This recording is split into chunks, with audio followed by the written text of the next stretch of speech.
Des livres plein les oreilles. Bonjour à toutes et à tous. Clotilde Sey au micro de Canal M pour vous présenter une nouvelle fois cette émission des livres plein les oreilles, produite d'ailleurs par Canal M. C'est dans les bureaux, dans le studio que je me trouve en ce moment pour enregistrer cette émission, aidé en cela par mon camarade Mathieu Tessier. Au menu cette semaine, La Servante écarlate qui se revend comme des petits pains chauds au lendemain de la réélection de Mr. Trump. Du côté du Québec, c'est pas une bio, ce sont des histoires telles que nous les raconte Mariana Mazza.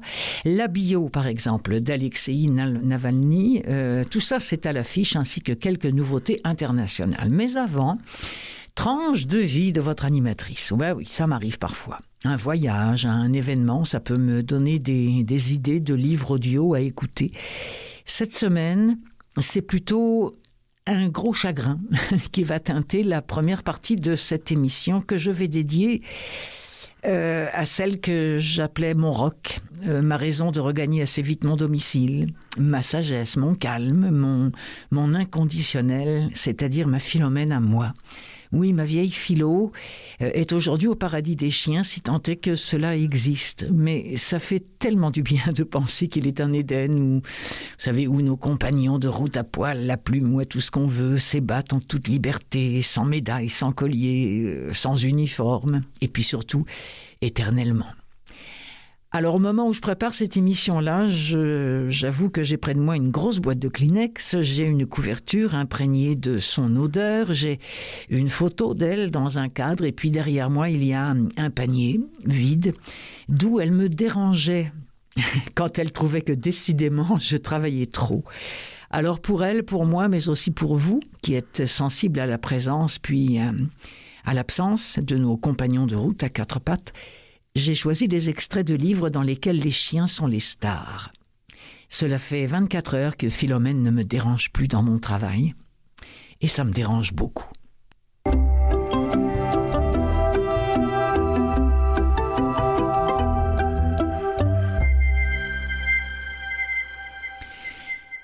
On va commencer par certainement le plus récent d'entre tous, Son odeur après la pluie, de Cédric Sapin-Defour. J'aurais pu exactement écrire ce livre-là. Bon, quoique c'est un petit peu prétentieux. Alors en fait, le résumé qu'on nous en fait, et que cette fois-ci je vais vous lire mot pour mot, ça oui, j'aurais pu l'écrire mot pour mot. C'est une histoire d'amour, de vie et de mort. Sur quel autre trépied la littérature danse-t-elle depuis des siècles ? Dans Son odeur après la pluie, ce trépied, de surcroît, est instable, car il unit deux êtres n'appartenant pas à la même espèce, un homme et son chien. Un bouvier bernois qui, en même temps qu'il grandit, prend, dans tous les sens du terme, une place toujours plus essentielle dans la vie du narrateur. Hubac, c'est son nom. La recherche du juste nom est à elle seule une aventure.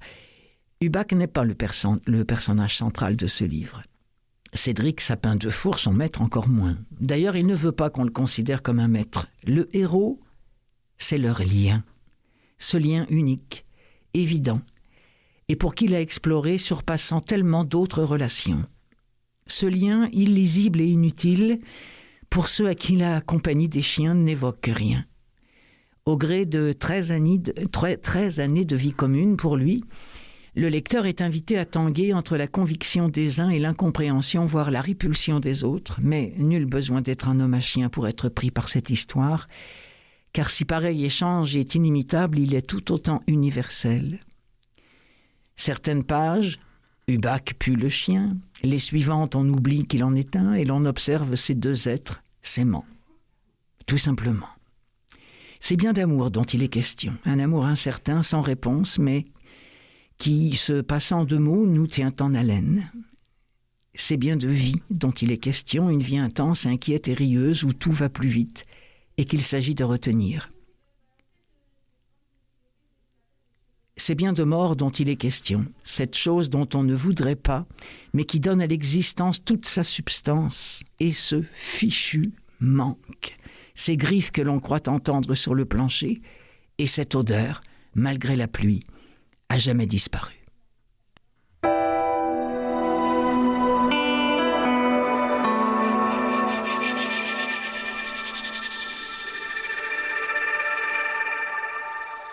explique aussi avec beaucoup de douceur combien il est précieux pour un humain d'apprendre à se coucher par terre, juste pour avoir le bonheur de sentir son chien s'endormir la tête tout contre lui. Vivre avec un animal oblige à déchiffrer, à reconsidérer l'espace et le temps. À l'instant où vous ouvrez la porte de la maison, le chien devine votre humeur. Et avant même que vous en ayez pris conscience, sait ce que vous avez dans la tête. Il a compris que vous allez l'emmener marcher dans la montagne, nager dans l'océan, traîner sur la plage, et que c'est au long de ces longues promenades, de ces pas enchaînés, que vous allez vous unir pour la durée d'une vie, étant simplement attentif à la soif et à la fatigue de l'un et de l'autre. Dans ce livre, l'auteur a une belle habitude, très signifiante à l'égard de son chien. Au plus fort de la chaleur, il lui donne à boire, de la bouche à la gueule. Ce texte est un précis d'intelligence et d'amour entre deux êtres que tant de choses pourtant séparent. Sauf une qui se profile dans le dernier quart du livre et que l'auteur évoque par cette simple phrase en parlant de son bernois vieillissant. Quand va-t-il comprendre qu'il est mortel ? Je crois qu'un chien n'a pas à savoir ces choses-là. Et c'est ce qui devrait le sauver. Et pourtant arrive la fin. Des pages d'abord inquiètes dans les entrailles de vétérinaires dévoués, puis déchirantes à l'aube des ultimes jours. À l'instant du départ, l'homme regarde la bête pour la dernière fois et sait désormais qu'il va devoir parler à quelqu'un qui ne lui répond plus. Et là, bien sûr, parce que c'est tout à fait normal maintenant, vous pleurez.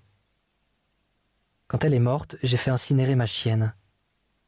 Je suis allé chercher son corps congelé chez le vétérinaire et nous avons roulé ensemble, elle et moi, dans notre voiture, une dernière fois, pendant 50 kilomètres. Arrivé sur place, un homme a ouvert le haillon, l'a fait glisser sur un chariot, et avec une étonnante douceur a simplement dit « Ne vous inquiétez pas, on va en prendre soin ». À perte de vue, une lourde pluie de printemps tombait. Depuis 3 ans, ses cendres et sa laisse sont rangées sur la droite de mon bureau.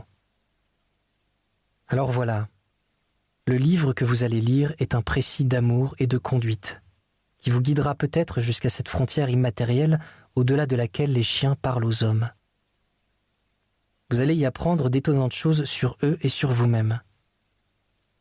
Pour ma part, ce texte a aussi réalisé un petit miracle. Au fil des pages et des mots déposés, il m'a permis de retrouver le merveilleux bruit des pas de ma chienne trottant dans la maison, la voix de ses conversations nocturnes et surtout, son odeur après la pluie.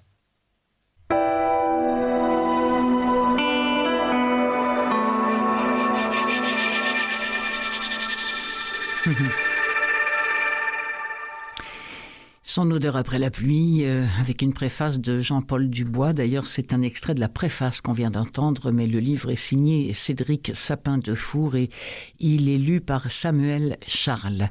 Il est sorti en janvier 2024.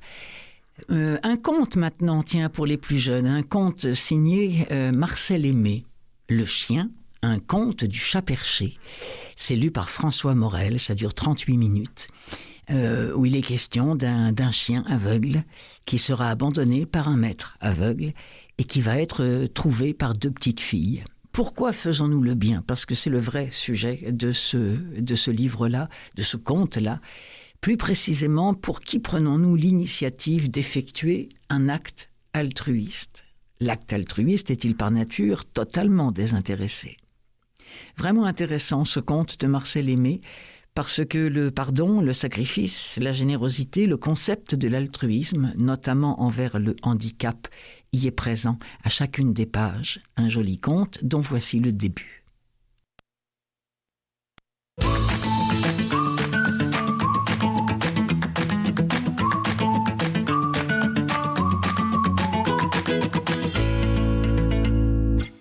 Vous parlez aussi bien qu'une personne, chien. Vous êtes bien aimable, dit le chien. Mon Dieu, que votre panier sent bon. Voyons, qu'est-ce que je vous disais ? Ah oui, mon maître. Je m'ingéniais à lui rendre la vie facile et pourtant, il n'était jamais content. Pour un oui ou pour un non, il me donnait des coups de pied.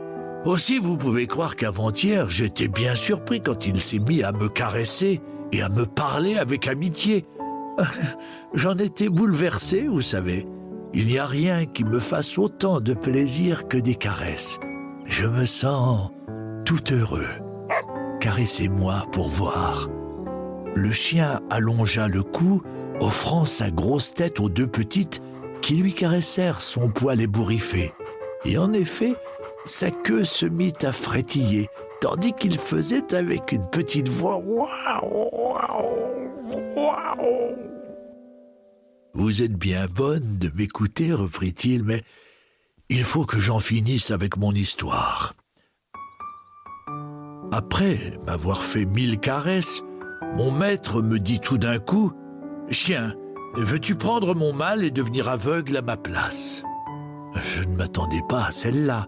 Lui prendre son mal, il y avait de quoi faire hésiter le meilleur des amis. Vous penserez de moi ce que vous voudrez, mais je lui ai dit non. « Tiens !» s'écrièrent les petites, « mais bien sûr, c'est ce qu'il fallait répondre. N'est-ce pas ? Ah, je suis bien content que vous pensiez comme moi. J'avais tout de même un peu de remords de n'avoir pas accepté du premier coup. » « Du premier coup ? Est-ce que par hasard, chien ?» ?»« Attendez. Hier, il s'est montré plus gentil encore que la veille. Il me caressait avec tant d'amitié que j'avais honte de mon refus.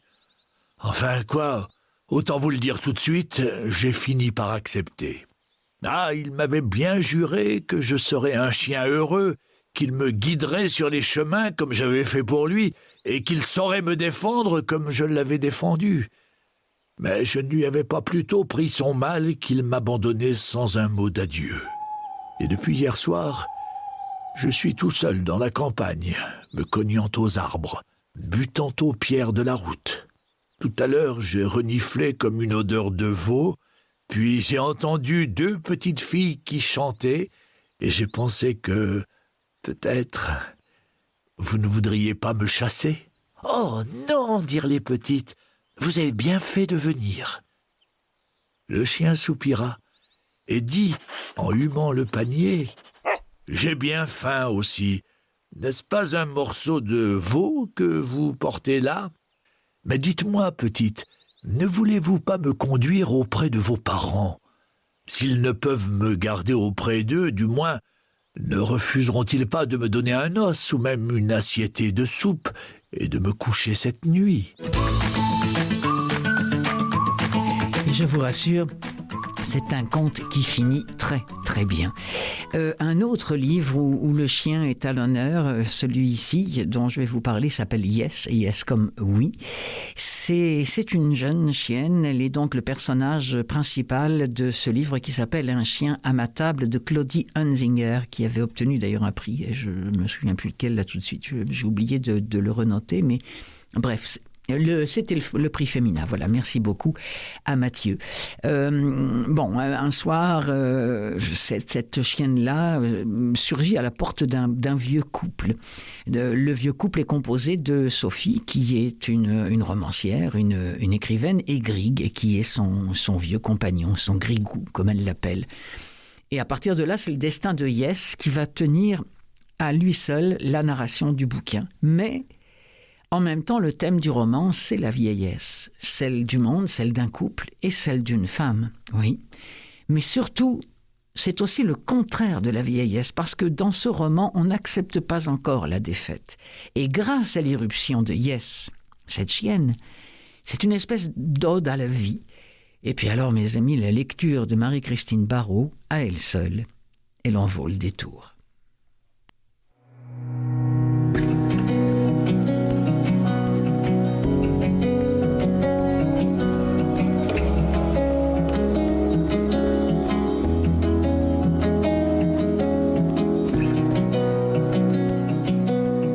Chien, ai-je crié à Grig, qui se trouvait dans son studio situé à côté du mien, à l'étage.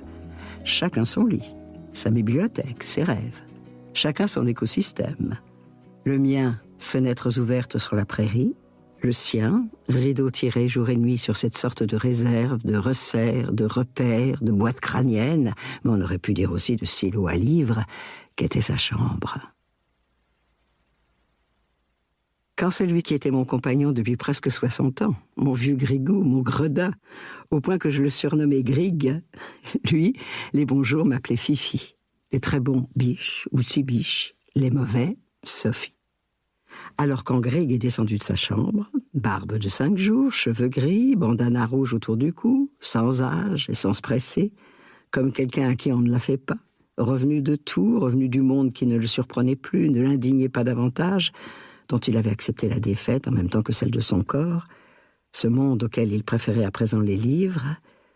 Alors quand il s'est approché, sentant le tabac, la fiction et la nuit qu'il adorait, grognant à son habitude d'avoir été dérangé, le chien est venu se réfugier à mes pieds, où il a roulé sur le dos, m'offrant son ventre piqueté de tétons. Ça m'est venu en un éclair. And yes, I said, yes, I will, yes. Je l'ai appelé Yes. J'ai dit, je suis là, Yes, et je me suis accroupie, et j'ai passé mes doigts à travers le pelage feutré de son encolure, mêlé de longues tiges de ronces, de feuilles de bouleau, de débris de mousse, et trempé. La fuyarde avait pris la pluie avant nous, elle venait de la pluie, de l'ouest, et sentait le chien mouillé. J'ai cherché s'il y avait une plaque au collier. Au passage, j'ai scruté le pavillon de ses oreilles à la recherche d'une identité, d'un tatouage, de quelque chose. Mais rien, sauf une tique que j'ai enlevée avec le crochet en plastique jaune toujours dans la poche de mon pantalon. La chienne se laissait faire. Je lui disais « Je suis là, c'est fini, tout va bien ». Elle répondait. J'entendais qu'elle me répondait de tout son corps qui s'était remis à trembler pour me signifier sa peur et sa confiance en moi. J'ai aussi compté les doigts de ses larges pattes fourrées, elle en avait 4, plus 2 ergots aux pattes arrière. « Une race de berger », a dit Grig, penché au-dessus de nous. Et encore une fois, j'ai dit « Je suis là ». J'aurais volontiers continué comme ça, et elle aussi. Dans la pénombre qui s'avançait, qui nous enveloppait, quand j'ai écarté le panache de sa queue qu'elle avait rabattu sur son ventre. Les babines de son petit sexe animal déchiré au niveau des commissures étaient poisseuses et fluides, et de vieux sang séché, et la peau du ventre sous le pelage noir d'hématomes. J'étais sans voix. Puis j'ai chuchoté encore et encore, « Je suis là. C'est fini. » La petite chienne qui avait à nouveau roulé sur elle-même, me présentant son dos, s'était mise à halter violemment. Le vent aussi, dehors. Agenouillé près d'elle, doucement, je passai mes doigts le long de son échine, et j'ai dit, à je ne sais quelle instance invisible, « Sévice sexuel sur un animal, crime passible de condamnation. » « Ça s'est toujours fait, » a répondu Grig, comme d'une planète où les campagnes existaient encore. J'ai répondu, ça n'a rien à voir. Le monde a basculé.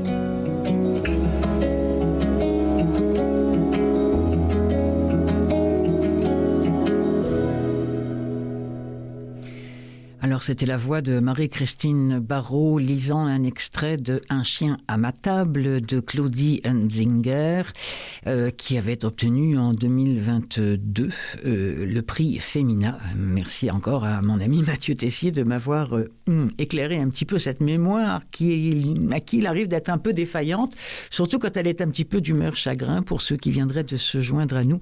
Sachez que la première demi-heure de l'émission des livres plein les oreilles, c'est un hommage à ma compagne des 9 dernières années, ma petite chienne de 9 ans qui a décidé de lever les pattes après une très très très courte maladie. Et voilà, donc elle m'accompagne et j'ai décidé qu'elle m'accompagnerait aussi aujourd'hui dans ce studio où elle avait d'ailleurs l'habitude de venir. Et ça, c'est quelque chose que je vous avoue, que j'ai jamais dit, mais elle faisait tellement pas de bruit, cette petite puce-là, qu'elle restait assise, les yeux ouverts, elle me regardait parler. Évidemment, elle comprenait pas un mot de ce que je disais, pauvre petite. Et elle ne bougeait pas d'un poil, c'est le cas de le dire. Alors, c'est pour lui rendre hommage que, en cette première demi-heure d'émission, je ne vous parle que de livres avec les chiens comme star, comme premier rôle, et qui sont tous des livres qui m'ont marqué beaucoup. Difficile de parler chien, de parler loup, de parler présence animale sans évoquer Jack London. J'avais aussi envie donc qu'on écoute un extrait de L'appel de la forêt, entre parenthèses, L'appel sauvage. C'est lu par Jean Reynaud. Je pense qu'on dit Reynaud plutôt que Renaud. Reynaud, R-E-N-O. Et ça a été publié en audio, en tout cas, en 2017. De quoi s'agit-il ? Eh bien, nous sommes avec un bon vieux Bock. Bock qui coule une existence heureuse, une vie de chien que je qualifierais de parfaite dans une famille dont le maître de la famille est un juge, c'est le juge Miller. Bock est un chien autoritaire, qui prend de la place, mais comment je vous dirais ça ? C'est une beauté naturelle. C'est pas le genre de chien dont on va dire « Mon Dieu, qu'il est beau !» Mais il a une espèce de force tranquille, et puis il est intelligent, il est fort aussi. Alors, il y a beaucoup d'animaux sur le domaine. Alors, c'est lui qui, évidemment, règne en tant que roi et maître sur ces lieux, du moins chez les animaux. Mais un jour, sa vie va basculer.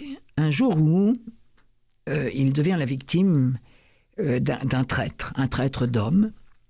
Et là, il se retrouve vendu à un conducteur de traîneau qui l'emmène dans le Grand Nord américain. Ça, c'est l'histoire. Alors, la vie d'aristocrate, de bon vieux chien sur un domaine où tout est tranquille, eh bien, adieu vat. Et Bock, imaginez, après la vie de château, va devoir affronter son destin dans un univers glacial, un univers sans pitié, un univers où chaque faute, chaque erreur est sévèrement et physiquement sanctionnée. Alors, on se demande, sous la plume de Jack London, si le chien pourra survivre dans ce monde cruel, où c'est la loi du plus fort qui, évidemment, règne en maître.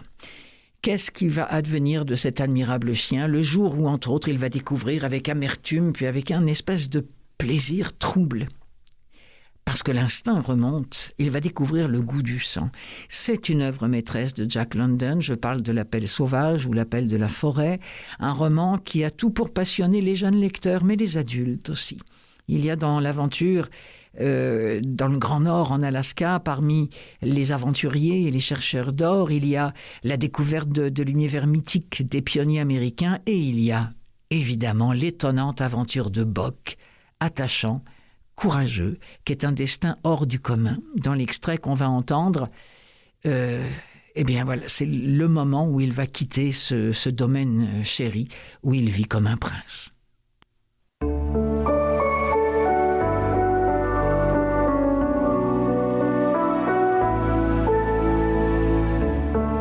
Fox terrier, il prenait un air impérieux.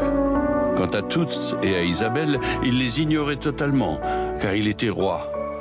Roi de toutes les créatures qui marchaient, rampaient ou volaient dans la propriété du juge Miller, êtres humains compris.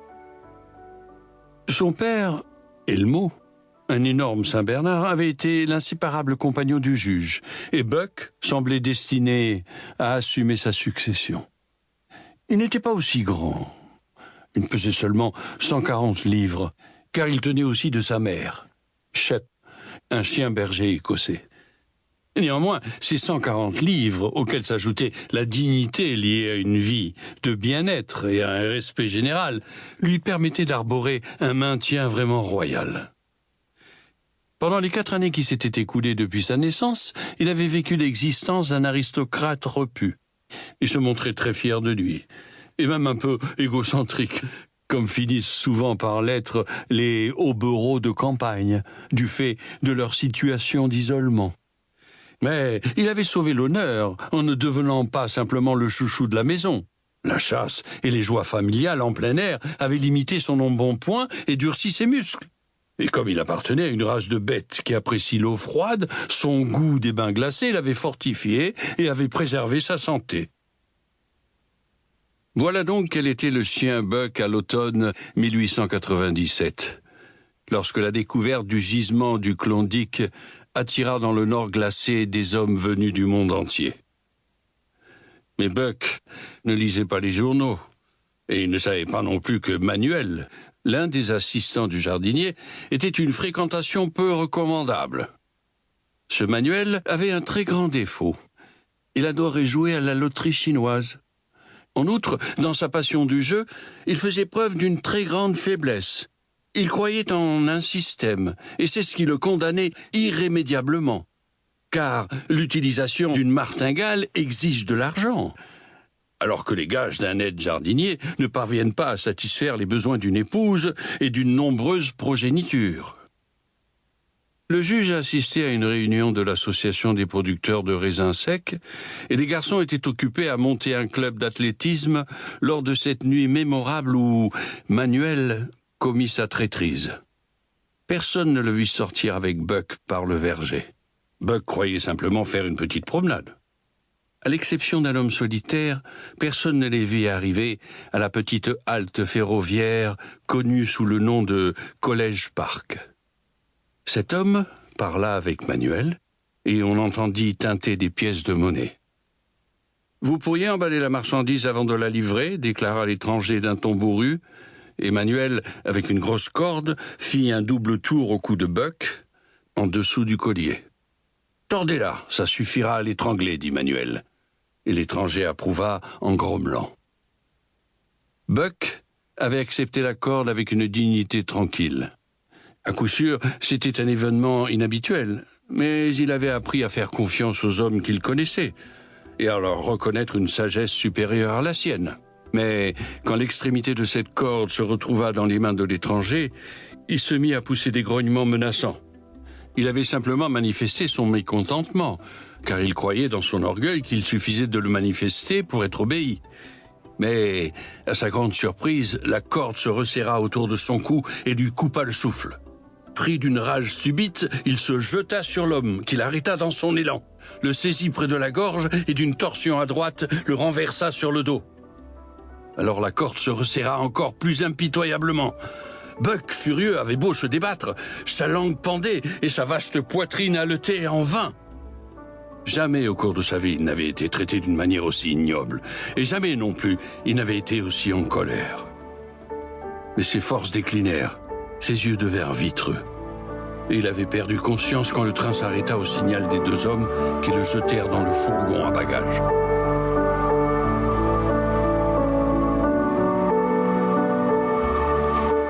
Bien que c'est touchant tout ça, extrait de L'Appel sauvage, l'appel de la forêt de Jack London, lu par Jean Reynaud, et cette histoire, l'histoire de Buck. Il y en avait plein d'autres aussi, un Cros blanc d'ailleurs, du même auteur, ou encore, si vous êtes capable d'écouter des livres audio en anglais, ruez-vous sur Timbuktu, ou Tombouctou en français, mais il n'existe pas en audio. Timbuktu de Paul Auster. C'est le livre qui m'a le plus touché sur les chiens, avec peut-être Chercher Sam de Sophie Bienvenue.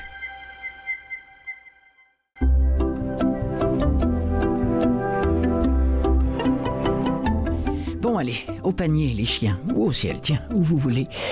Retour sur le plancher des vaches, ou si vous préférez, sur la terre des hommes. En fouillant à la recherche de sujets intéressants pour cette émission, ou en tout cas de sujets dignes d'intérêt, je suis tombé sur celui-ci qui raconte que le retour de Donald Trump risque bien de voir gonfler le compte courant de Margaret Atwood pour la descendance, ça va être parfait. Si l'on en croit les résultats de la précédente élection, je vous en reparle un petit peu plus tard. Et puis, il y a ici au Québec un livre audio qui m'avait échappé, c'est celui de Mariana Mazza.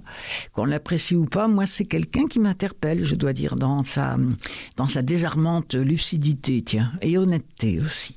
Alors je suis allé écouter un extrait de Montréal-Nord que je vais vous partager bien sûr, puisque c'est maintenant en livre audio. Après, il y aura une ou deux nouveautés, dont la bio de Alexei Navalny.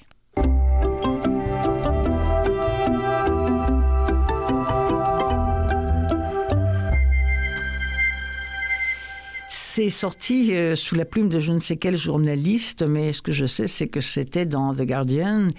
Ce journaliste a dévoilé que suite au vote outre-Atlantique, mais de nos voisins, chez nous, certains ont plongé, certains lecteurs ou certains simplement tristes spectateurs ont plongé dans des récits dystopiques des plus classiques aux plus sombres.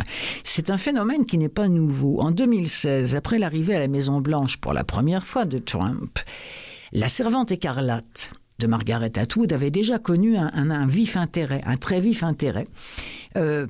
Vous savez, cette œuvre qui symbolise les craintes d'un régime autoritaire et de politiques complètement rétrograde. D'ailleurs, l'agent de la romancière avait souligné, non sans ironie, qu'elle était la seule personne à avoir bénéficié de l'élection de Donald Trump. À l'époque, George Orwell aussi, avec 1984, en avait également profité. Là, on est en 2024 et rebelote, Trump repasse et les ventes de Margaret Atwood se retrouvent en hausse. La Servante écarlate, qui a été publiée, je vous le rappelle, en 1985, vient d'effectuer un retour fulgurant, vient de grimper de 400 places, je ne sais pas quel est le barème de base, mais je pense que c'est beaucoup, pour atteindre le top 3 des ventes sur Amazon. Faut-il vous rappeler que cette espèce de futur décrit une société où la religion dicte la politique, instaurée par un système autoritaire très strict qui assigne à chacun un rôle et une couleur bien définis, notamment les femmes qui subissent une dévalorisation poussée jusqu'à l'esclavage, qui ne deviennent que des ventres. En 2017, lors d'une interview, Atwood avait réagi à ce phénomène. Elle avait dit « Les Anglais ont dit « Ah, c'est une très bonne histoire ». Ils ne se faisaient manifestement pas trop de soucis. Les Canadiens, avec nervosité, ont dit « Est-ce que cela pourrait arriver ici ?» La suite, les testaments. Ah oui, non, attendez, là, il me manque une phrase. C'est parce qu'il y a les Américains, eux, qui avaient dit combien de temps nous reste-t-il ? Donc, je vous la refais parce que je vous l'ai raté. Les Anglais ont dit, en parlant de ce livre, La Servante écarlate, c'est une très bonne histoire. Les Canadiens ont dit est-ce que ça pourrait arriver ici ? Et les Américains ont dit combien de temps nous reste-t-il ? Alors voilà, les testaments et la suite et la fin de cette sordide histoire qui malheureusement n'existe pas en livre audio, du moins pas en français, ça existe en anglais. Alors nous, on va réécouter un extrait de La Servante écarlate lu par Sarah-Jeanne Labrosse.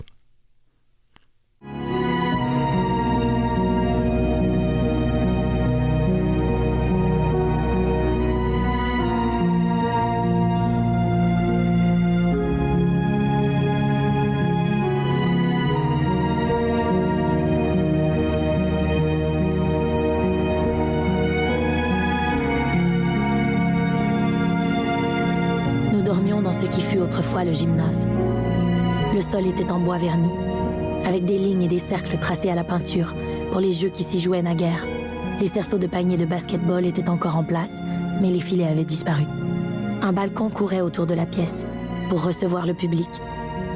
Et je croyais sentir, ténue comme une image persistante, une odeur âcre de sueur transpercée par les effluves sucrés de chewing-gum et de parfum que dégageaient les jeunes spectatrices. Que les photographies me montraient en jupe de feutrine, plus tard en mini-jupe, ensuite en pantalon. Puis parée d'une unique boucle d'oreille. Les cheveux en épis, striés de vert. On avait dû y organiser des bals. Leur musique y traînait encore. Palimpseste de sons non entendus, un style succédant à l'autre, courant souterrain de batterie, plaintes désespérées, guirlandes de fleurs en papier mousseline, diables en carton, boules de miroirs pivotantes, poudrant les danseurs d'une neige de lumière. Cette salle sentait les vieilles étreintes et la solitude, et une attente de quelque chose sans forme ni nom. Je me rappelle cette nostalgie de quelque chose qui était toujours sur le point d'arriver, et qui n'était jamais comme ses mains alors posées sur nous, au creux des reins, ou comme ce qui se passait sur le siège arrière, dans le parking, ou dans le salon de télévision, le son coupé, avec seules les images à clignoter sur la chair émue. Nous soupirions après le futur. Comment l'avions-nous acquis, ce don de l'insatiabilité ?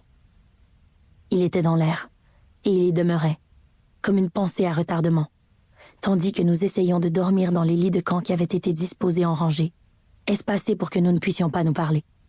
Nous avions des draps de molleton, comme ceux des enfants, et des couvertures de l'armée, des vieilles, encore marquées US. Nous pliions soigneusement nos vêtements et les disposions sur les tabourets placés au pied des lits.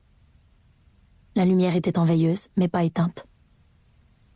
Tante Sarah et tante Elisabeth patrouillaient. Un aiguillon électrique à bétail était suspendu par une lanière à leur ceinture de cuir. Pas de pistolet, pourtant, même à elle, on n'aurait pas confié une arme. Les revolvers étaient réservés aux gardes, triés spécialement parmi les anges. Les gardes n'étaient pas autorisés à entrer dans le bâtiment, sauf ce rappel. Et nous n'étions pas autorisés à en sortir, sauf pour nos promenades, 2 fois par jour, à faire 2 par 2 le tour du terrain de football, qui était maintenant entouré d'une clôture en maillon de chêne, surmontée de fils de fer barbelés. Les anges se tenaient à l'extérieur, le dos vers nous. Ils étaient pour nous des objets de peur, mais d'autres choses aussi. Si seulement ils voulaient bien regarder. Si seulement nous pouvions leur parler. Quelque chose pourrait être échangé, pensions-nous. Quelque arrangement conclu, quelque marché, nous avions encore nos corps. Tel était notre fantasme. Nous apprîmes à murmurer presque sans bruit. Dans la demi-obscurité, nous pouvions étendre le bras, quand les tantes ne regardaient pas, et nous toucher la main à travers l'espace. Nous apprîmes à lire sur les lèvres, la tête à plat sur le lit, tournée sur le côté, à nous entre-observer la bouche. C'est ainsi que nous avons échangé nos prénoms, d'un lit à l'autre. Alma, Janine, Dolores, Moira, June.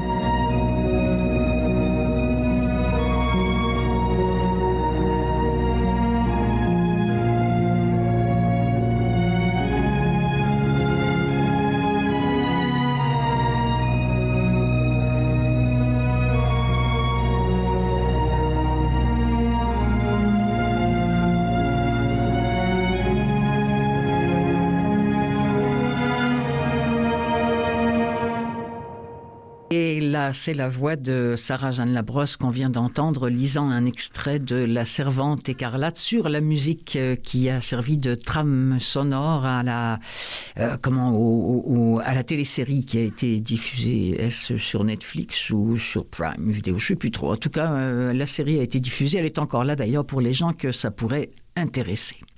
Allez, on va complètement changer de son, d'intensité, d'humeur avec Mariana Mazza, qui a écrit dans son livre Montréal-Nord « Je suis une enfant de la chaleur dans un pays glacial. Au moment de ma naissance, ma mère avait déjà envisagé de quitter mon père, de le laisser partir pour qu'il guérisse de son alcoolisme. J'avais 2 ans quand il est parti, sur un coup de tête, en Uruguay, sa terre natale, pour ne plus revenir. Quand je demande à ma mère si elle a déjà aimé mon père, elle me répond toujours « J'aimais ton père avant 10 heures du matin. Après, je ne le reconnaissais plus. Je suis née au Canada grâce à l'alcool. » On va l'écouter, Mariana Mazza, dans un autre extrait, mais lu par elle, cette fois-ci, de Montréal-Nord, cette espèce de rubrique qu'elle a écrite il y a maintenant, c'était en 2023, et c'est sorti en septembre de cette année, en 2024, en livre audio chez Audible. C'est une exclusivité. Cette fille, Mariana Mazza, qui peut déranger aussi fort qu'elle peut émouvoir. Une fille qui n'a jamais su faire rire sur demande quand elle était petite. C'est du moins ce qu'elle raconte aussi dans le bouquin. Quand on lui demandait de faire le pitre, elle se mettait à pleurer tellement elle ne voulait pas. Mais quand on s'y attendait le moins, elle faisait pleurer de rire son entourage. Et alors c'est à découvrir dans ce livre. Mariana Mazza, dont on écoute un extrait maintenant, c'est lu par elle-même.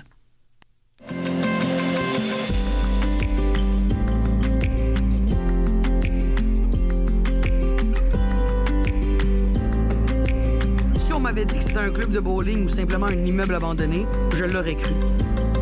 De loin, c'était juste un local vide avec des lumières multicolores rotatives qu'on voyait par les fentes des rideaux décolorés. Mon souvenir de cet endroit est hivernal et froid. Lorsqu'on ouvrait la porte extérieure, un grand escalier dégarni menait à une porte blanche munie d'une poignée dorée et usée. Juste à côté de cette poignée, il y avait des photos encadrées du joueur de soccer Diego Maradona et une carte de la ville de Buenos Aires. Avec le temps, les cadres étaient rendus à l'envers et personne n'osait les replacer. Ça faisait maintenant partie du décor. Dans les marches, l'odeur de l'hiver, celle qui sent le frigidaire à bière de dépanneur, envahissait mes narines. Mais lorsque la porte d'en haut s'ouvrait, c'était une orgie de fritures, de barbecue et de parfums de madame qui avait chaud à force de danser. La porte qui menait à l'extérieur créait une succion tellement forte que chaque fois que je jouais avec mes amis dans les interminables marches de l'entrée, une bourrasque entrait et nous faisait grimacer. J'ai passé plus de temps dans cet escalier que dans le club en tant que tel. La musique et le bruit des gens qui dansaient étaient tellement forts à l'intérieur et il faisait si chaud qu'on préférait rester dans les marches à subir les secousses de vent. On parlait pas de choses importantes. On avait 8 ou 9 ans et on voulait simplement être des enfants. Se donner des petits défis dans l'escalier quand les gens entraient, juste pour rire et passer le temps. Du genre, un de nous criait et la personne qui montait les marches devait se retourner et ne pas deviner qui de nous avait crié. Chaque fois, j'éclatais de rire parce que c'était toujours moi.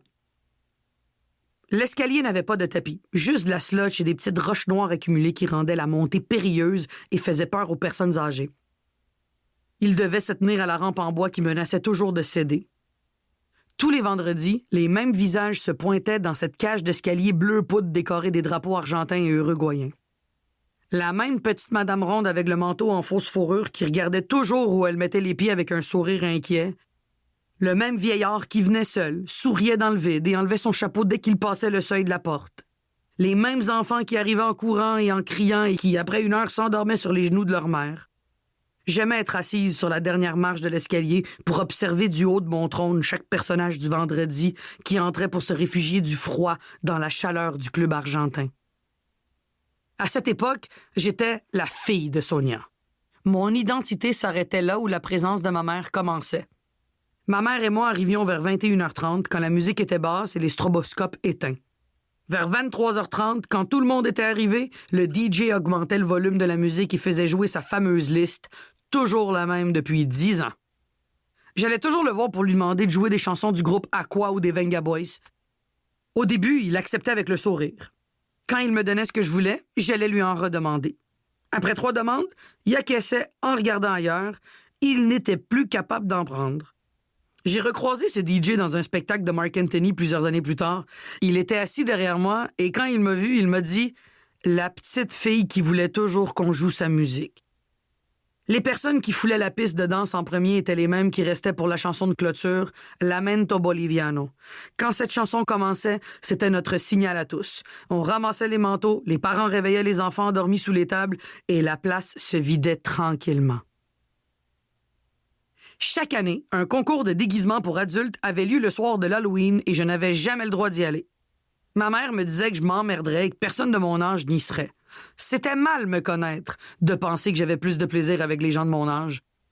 Ma mère m'avait acheté chez Jean Coutu un masque du boxeur Mike Tyson. Il avait l'air tellement réel que j'ai convaincu ma mère de me laisser aller au concours de déguisement en lui disant que personne ne saurait que j'étais un enfant. J'ai mis des bottes Avirex rouge vin du genre construction et les vêtements de mon frère pour que ça fasse plus ample et vrai. Ma mère était déguisée en sorcière sexy. Elle avait un chapeau puis une guirlande de citrouille autour du cou avec le buste bien en évidence. Pour moi, c'était suffisant pour comprendre que c'était pour cruiser. J'ai passé la soirée à aller uriner dans les toilettes des hommes, à faire semblant de boire de la bière et à m'asseoir à la table des hommes qui jouaient aux cartes. Ma mère me regardait de loin et affichait un sourire fier. Ma transformation était assez audacieuse pour lui rappeler que j'avais seulement 10 ans et que je jouais bien mon jeu. Quelle nature quand même, hein. Cette fille-là, c'est ça, comme je disais, il y a des fois où je ne sais pas si ça m'irrite, si ça m'agace, mais non, je me dis, mon Dieu, là, c'est vraiment quelqu'un finalement que j'aurais voulu connaître, ça, aller prendre à un moment donné un verre avec elle, parce que non, je pense que c'est quelqu'un de rare. Qu'on l'aime ou qu'on l'aime pas, c'est quelqu'un qui a une personnalité tellement originale, ça c'est certain. Bon, on va passer à quelques nouveautés si vous le voulez bien.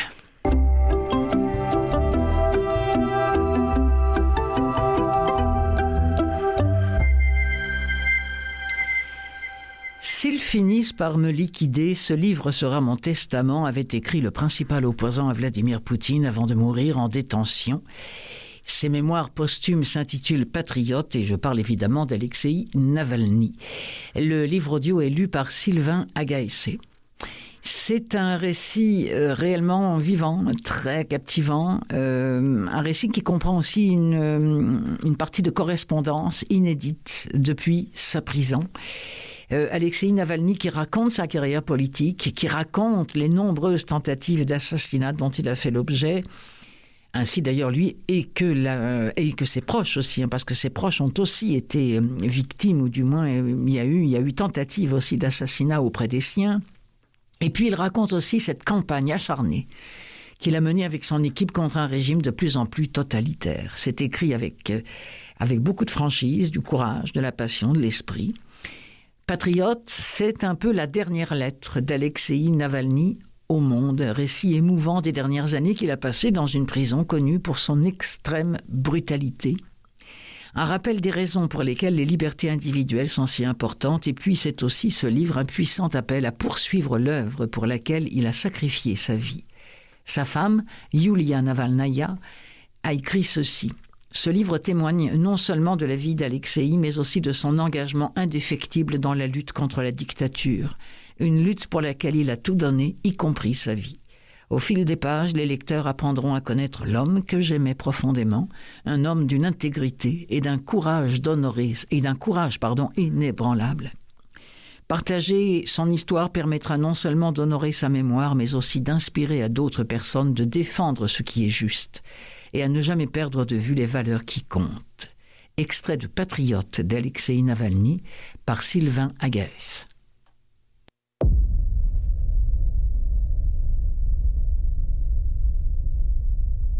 Par chance, les toilettes étaient libres. Toute action exige réflexion, même si on ne s'en rend habituellement pas compte. Mais en cet instant, comprendre ce qui se passait et décider ce que j'allais faire nécessitait un effort conscient de ma part. Ce sont les toilettes. Trouver le loquet. Il y a des objets de différentes couleurs. C'est probablement le loquet. Pousse-le dans ce sens. Non, dans l'autre. C'est bon. Voilà le robinet. Il faut appuyer dessus. Comment faire? Ma main. Où est ma main? La voilà. De l'eau. M'éclabousser le visage. Dans un coin de ma tête, il n'y a qu'une pensée qui ne réclame aucun effort et occulte toutes les autres. Je n'en peux plus. Je me rince le visage, je m'assieds sur la cuvette des toilettes, et c'est alors que pour la première fois je comprends. Je suis foutu. Je ne me suis pas dit « je crois que je suis foutu ». Je l'ai su. J'accomplis un dernier effort pour faire mentalement l'inventaire de mon corps. Le cœur, pas de douleur. L'estomac, ça va. Le foie et les autres organes internes, aucun malaise. Dans l'ensemble, l'horreur.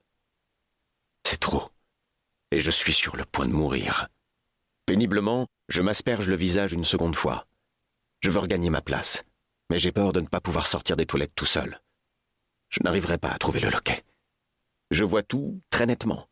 La porte est devant moi, le loquet est bien là, j'ai suffisamment de force, mais j'ai le plus grand mal à concentrer mon regard sur ce satané loquet, à tendre la main et à le faire coulisser dans le bon sens. Je réussis à sortir. Je ne sais comment. Des gens font la queue dans le couloir, et je vois bien qu'ils ne sont pas contents. J'ai dû rester dans les toilettes plus longtemps que je ne croyais. Je ne me comporte pas comme si j'avais trop bu. Je ne titube pas. Personne ne me montre du doigt. Je ne suis qu'un passager, comme les autres. Kira m'a dit plus tard que j'avais eu l'air parfaitement normal quand j'avais quitté mon siège côté hublot, et que je m'étais faufilé assez facilement devant Ilia et elle. J'étais simplement très pâle. Debout dans l'allée centrale, je me dis qu'il faut que je réclame de l'aide. Mais que demander au steward? Je ne peux même pas exprimer clairement ce qui ne va pas, ni ce dont j'ai besoin. Je me retourne vers les sièges, puis je fais demi-tour. Je suis maintenant face au galet, 5 mètres carrés occupés par des chariots repas, l'endroit où on se rend pendant un long vol quand on a envie de boire quelque chose. Les vrais écrivains sont des gens bizarres, vous savez. Quand on me demande quel effet ça fait de mourir des effets d'une arme chimique, 2 associations d'idées me viennent à l'esprit. Les détraqueurs de Harry Potter et les Nazgûl du Seigneur des Anneaux de Tolkien. Le baiser d'un détraqueur est sans douleur. La victime sent la vie la quitter, c'est tout. L'arme principale des Nazgûl est leur faculté terrifiante de vous vider de toute force et de toute volonté. Debout dans le couloir, je sens un détraqueur m'embrasser et la présence d'un Nazgûl à proximité. L'impossibilité de comprendre ce qui m'arrive me submerge. La vie me fuit, et je n'ai pas la volonté de résister. Je suis foutu. Cette idée remplace rapidement, puissamment et intégralement « je n'en peux plus ». Le steward me regarde, déconcerté. Je crois que c'est celui qui a fait semblant de ne pas voir mon ordinateur portable. Je fais un dernier effort pour trouver quelque chose à lui dire. À mon grand étonnement, je réussis à balbutier « J'ai été empoisonné, je vais mourir ».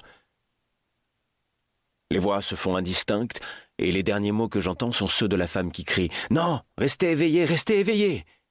Puis je meurs. Attention, spoiler, je ne suis pas mort. Oui, c'est bien écrit, c'est bien lu, cette bio écrite par Alexei Navalny, celui qui, entre autres, avait été empoisonné juste avant de prendre l'avion. Et là, c'est l'épisode qu'il nous décrit dans ce livre Patriote, qui se retrouve maintenant en livre audio sur le catalogue de chez Lizzie, L-I-2-Z-I-E. Je le précise parce que parfois, quand chez Lizzie, vous ne pourrez pas retrouver ça sur Audible, par exemple. Mais si vous faites livre audio Patriote, au singulier, vous allez tomber forcément sur le livre audio que vous aurez envie d'entendre. Un petit dernier pour la route, le prix du Quai des Orfèvres 2025 d'Olivier Tournu avec un T, lu par Camille Lamache. Ça s'appelle Post-Mortem. Jean-François est un type qui collabore à Babelio, qui est un site que j'aime bien pour avoir les avis parfois directement des lecteurs et même, il arrive, des auditeurs de livres audio. Et ce Jean-François qui a lu ce livre Post-Mortem écrit « Quand on suit l'arrivée des prix littéraires en novembre, les amateurs de polar ne ratent généralement pas le prix du Quai des Orfèvres. Vous aurez compris qu'il l'a obtenu, c'est le prix du Quai des Orfèvres 2025. Oui, c'est pas une erreur, je dis bien 2025. Un prix qui révèle souvent de futurs talents parmi des auteurs jusque-là inconnus. Pas de dérogation à cette règle cette année 2025 avec le premier ouvrage d'un auteur dont on devrait reparler bientôt, à mon avis, dit Jean-François. En effet, pour moi, ce nouveau lauréat me semble avoir réussi son entrée dans un monde plutôt impitoyable. Le prix du Quai des Orfèvres 2025 est un bon cru. Pour moi, en gros, il nous dit que ça se déroule dans le monde opaque et sans pitié des trafiquants de faux tableaux. Et que de fil en aiguille, ou plutôt de pinceau en pinceau, ça va éclabousser du beau monde, et ce jusqu'au sommet de l'État. En voici un extrait.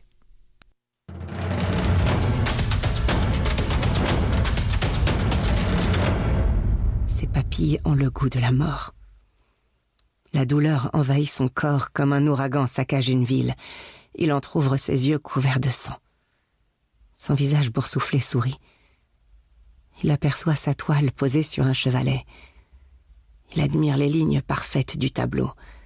Les couleurs scintillantes de jaune et de vert respectent la création originelle. Des larmes de fierté rouges de sang coulent et inondent son visage. C'est la dernière fois qu'il voit la lumière du jour.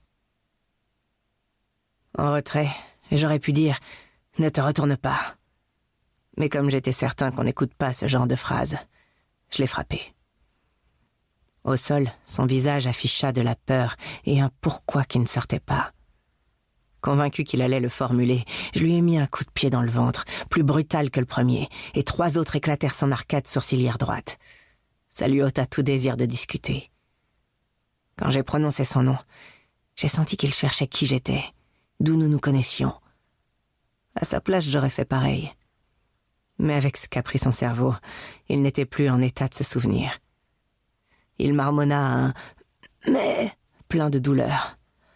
Là, j'ai coupé court son envie de débattre en comprimant sa trachée avec mon coude, puis j'ai tiré la chaise sur 1 mètre, saisi sa tête, que j'ai cognée contre un mur. Sa tête eut un mouvement démantibulé. Et puis, il ne bougea plus. J'ai retiré ma cagoule et me suis frotté le crâne. Ça m'aide à redevenir quelqu'un. Désormais, je tourne autour de ma proie comme un lion avant de l'attaquer. D'abord les yeux. Dans le creux des orbites, je coule de la peinture.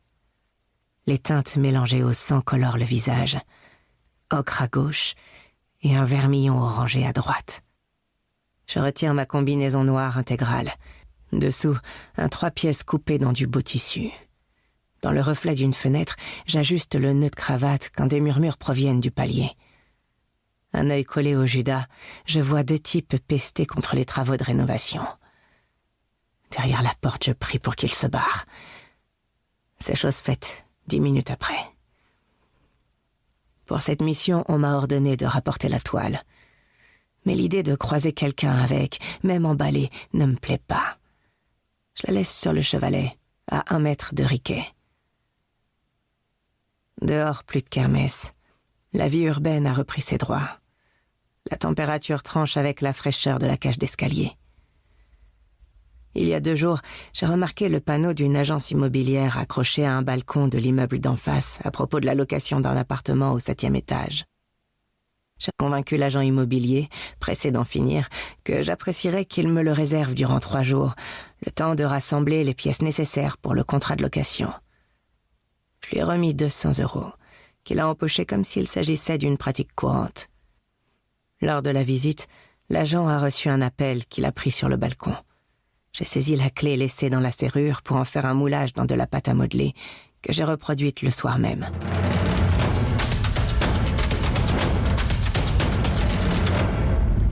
Post-mortem, prix du Quai des Orfèvres 2025 d'Olivier Tournu, lu par Camille Lamache. Voilà ce qui vient mettre un terme à l'émission des livres plein les oreilles pour cette semaine. Merci à mon ami Mathieu Tessier. Merci à vous d'être à l'écoute. Et puis, bonne lecture, bonne écoute et à la semaine prochaine.